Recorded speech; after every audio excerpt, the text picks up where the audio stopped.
This is the Cineon 35 V3.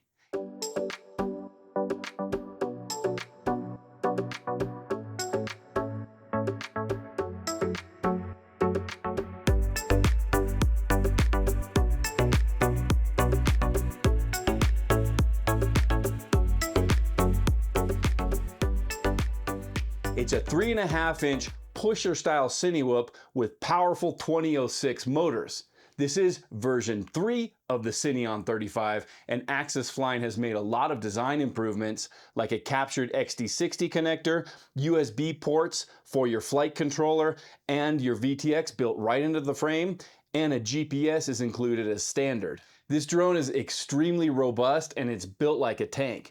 It's designed to be able to carry heavy payloads for this prop size, so carrying a full-size action camera and huge 6S batteries is not a problem. This drone is sold as a power kit, which means you get a pre-tuned, pre-built drone with your motors, stack, receiver, GPS pre-installed, but you do need to add your own VTX. You can get this without a receiver if you want to use the DJI remote, or you can get it with ELRS or TBS Crossfire, and it comes in 3 different colors. I have the orange version with an ELRS receiver.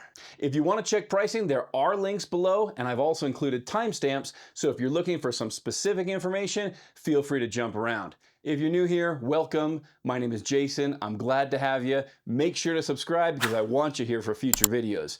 If you've been here for a while, you know that I usually film at my workbench outside. This is a new environment for me. I'm filming in my office because my neighbor's doing some construction and he's just making tons of noise. Let me know if you guys like this setting in my office or out at my workbench better, and I'll take that into account for future videos. All right, let's take a close look at the Cineon 35 V3. Here's what the Cineon 35 looks like when it comes to you. And here's what you get in the box. We get an extra set of HQ 4-bladed 3-inch pitch props. We get an extra battery strap. There is one already installed in the drone. We get an extra battery mat, and again, there's already one installed in the drone. A GoPro screw, a couple of antennas, some camera mounts for your FPV camera. There are mounts for 20mm cameras like the DJI O3 and 19mm cameras if you're using a different system. We get a couple of TPU parts which will secure your Crossfire antenna back here. Those little TPU bits will keep it out of the props. We've also got some instructions in English and Chinese, a couple pretty cool sets of stickers, and a support card. I'm going to get my DJI system installed and we'll take a closer look. The frame is made up of a sturdy 3.5mm thick carbon plate that's nested into this ABS plastic duct structure. The frame provides a combination of stiffness for good flight characteristics and some flexibility in these ducts to survive crashes. These are functional ducts, not just prop guards. What I mean by that is the ducts are angled in and the props sit extremely close, so as air is pulled through, it's expelled out with more force. That creates additional thrust and additional efficiency, so we should see longer flight times. The main innovation in this frame is what they call the hatchback design. Basically, the frame is made of 2 pieces held together by a hinge up front, and when you remove 7 screws, the pieces will separate, the frame will tilt up like this, and it gives you quick and easy access to your electronics. This hatchback design solves a problem I've had building up pusher-style Cinewhoops. For example, I just built up the QAV Pro Veer on the channel, which is a pusher Cinewhoop, so your motors are installed on the top plate, yet your electronics are installed on the bottom plate. That means if you want to do any work on this quad, you need to separate those plates and you literally have to disassemble most of the quad just to get to the stack. With this hatchback design, the idea is you remove those 7 screws, you tilt it up, boom, you have access to your electronics. With the DJI O3 system installed, my drone weighs in at 400 grams. With a 1300 milliamp 6S battery, my drone weighs in at 633.5 grams. And with a 1500 milliamp 6S battery, my drone weighs in at 668 grams. And if I add a GoPro 13 with a battery. My drone weighs in at 825.7 grams. So this is not the lightest drone on the market, and that weight means it's going to be loud, but it is powerful, durable, and the functional ducts add efficiency to keep flight times longer than you would expect for a drone with this much weight. This drone comes with an AxisFlying F745 all-in-one board, which has 40 amp ESCs, which are running AM32 firmware. It does have an ICM42 688P gyro.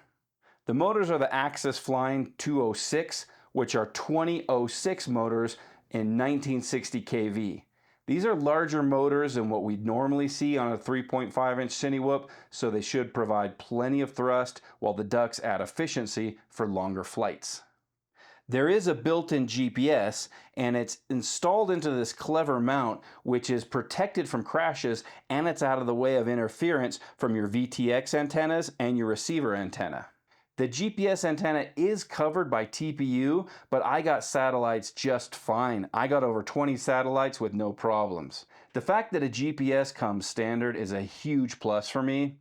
Personally, I think all pre-built drones should come with a GPS installed. They just aren't very expensive, and the advantages are huge. The same TPU print that holds the GPS also includes the GoPro mount. The quality of the TPU is good, and the GoPro mount feels super secure. The angle of the GoPro mount and the fact that it's pretty far forward leaves a lot of space for mounting huge batteries, and you can slide that battery forward or backward to balance center of gravity. AxisFlying recommends a 1050 to 2200 milliamp 6S battery, which will get you 12 minutes without a GoPro or 10 minutes with a GoPro. I'm surprised they recommend a battery that large, but I guess this power system is designed to carry some serious weight. I flew my Cineon 35 with 1300 and 1500 milliamp 6S batteries and a GoPro 11 mini and a GoPro 13. My flights were between 5 to 8 minutes long, depending on how I flew. I'll tell you about that in just a second when I show you some flight footage. I really like this square nut that you get with your M5 GoPro bolt because it locks into place in the TPU, and so you can mount and unmount your GoPro with just a simple driver. This frame does come with two built-in USB-C ports, one right here for your flight controller and one right here for your DJI O3 or whatever VTX you're going to use. I love these USB extensions, and I think all Cinewhoops and all drones should have these. With some of the frames I've built up, it can be a pain to access the USB port, and that means if you want to offload your footage, or if you just want to plug your quad into Betaflight, it can be a real problem. When I come home from flying, I can just pluck this drone down next to my computer, plug in a USB cable, and boom, grab my footage. I think these ease of use features are just going to become standard over time, or at least I hope they do. The drone does have a built-in LED strip that I'll show you right now. I'm glad to see that the LEDs don't go all the way around. There's no LEDs right here in front so that the light won't bleed into your footage. It's a fun bit of bling to have, and you may or may not like your drone looking like a flying neon sign. Fortunately, the quad does come with the LEDs set up in Betaflight, so all you have to do is assign a switch to your radio and you can turn them on and off like this. Here's a tip. If you're filming someone, flip the LEDs on and off as you're flying in front of them. It usually provokes a pretty good reaction and makes for some fun videos. The mount for your FPV camera uses these inserts which fit right into the plastic frame. This frame was designed for the DJI O3 Air Unit, but a walk snail system should fit just fine, although I haven't tested that yet. I'll ask Axis support about that, so feel free to leave a comment below if you want to confirm compatibility with your VTX. I did test fit the DJI O4 camera, and this front hinge was just too close for comfort to that larger DJI O4 Pro camera, so I would not recommend this frame for the DJI O4 Pro. This frame does have two pre-installed SMA extensions to plug into your VTX, and you get two left-hand circular polarized SMA antennas. These side-mounted antennas are placed at an angle to maximize coverage, and I think they work better than the standard rear-mounted antenna because you get good reception no matter how the quad is facing, and they won't be blocked by the battery. You might have noticed that a lot of professional cine lifters, like the Quav Pro Veer, use a similar design, so there must be something to that. What's nice about this antenna design is you can remove these antennas quickly, and it makes the quad more portable if you want to throw it into a bag. I took my Cineon 35 out for some flight tests, and the first thing I noticed is that this drone is loud. That's the price we pay for those functional ducts. It is more powerful and it can handle heavier payloads, and it is more efficient, but it does scream like a banshee as air is pulled through those ducts. Speaking of efficiency, I was surprised that I got as much as 7.5 minutes on a 1300 milliamp battery and 8 to 8.5 minutes on a 1500 milliamp battery, and my batteries are very well used. They're not even close to being new. But to clarify, I did hit those flight times just cruising around at a public park where there were loads of people, so I couldn't fly very fast or, I'd scare all the little kids. I took the drone out to the country, and when flying more aggressively or carrying a full GoPro, I was getting more like 4 to 6 minutes, but it really depended on how aggressively I flew. It feels to me that at low RPMs, these 2006 motors are very efficient with those ducts, but as soon as I opened up the throttle, I lost a lot of that efficiency. The silicone mounts work very well to dampen vibrations. I got some nice clean footage from my DJI O3, which I think is usable for serious video work after you run it through GyroFlow. I did get some prop wash and shuddering when I would come out of a dive or when flying aggressively. Again, that's the price we pay for those ducts and all that weight on a 3-inch prop. If you fly this drone the way it was intended, which is low and slow to get those nice, smooth cinematic shots, it flies great. Installing your DJI O3 is pretty easy, but there are a few things you really want to look out for.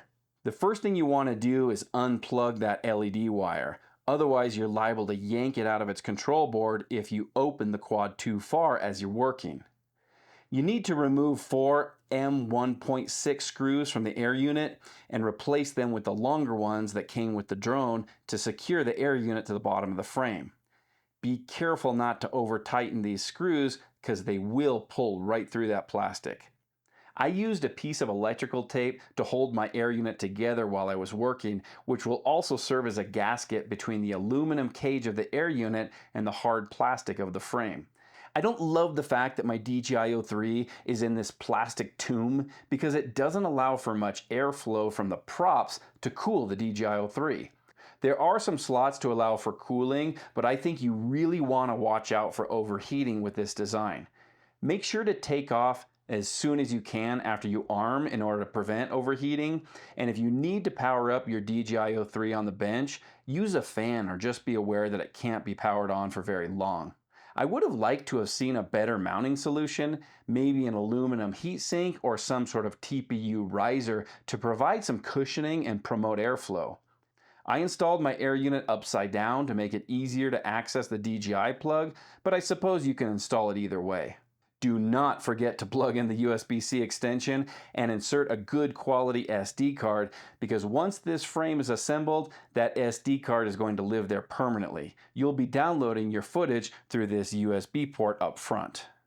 I also recommend removing the props to make this process easier.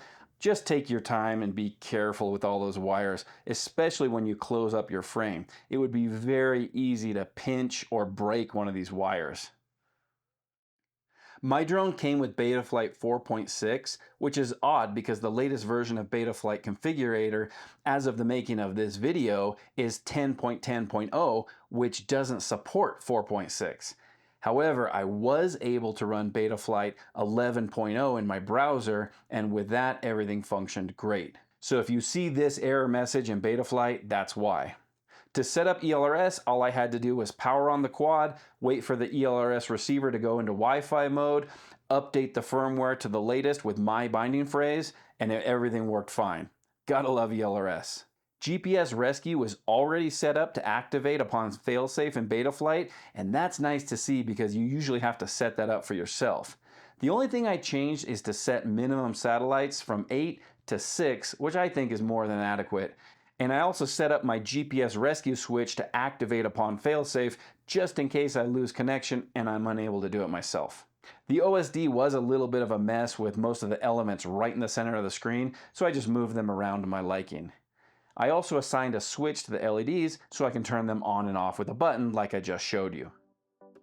I think this drone does do what it's designed to do very well, which is to carry a full-size camera and a large 6S battery and be pretty efficient while doing it. This is not the lightest Cinewhoop on the market, and it's not the quietest. But if you're in the market for a serious FPV video production tool, you should have a close look at the Cineon 35. All right, guys, thanks a lot for watching. Be sure to let me know in the comments what you think of this new environment I'm filming in, and I'll see you in the next one.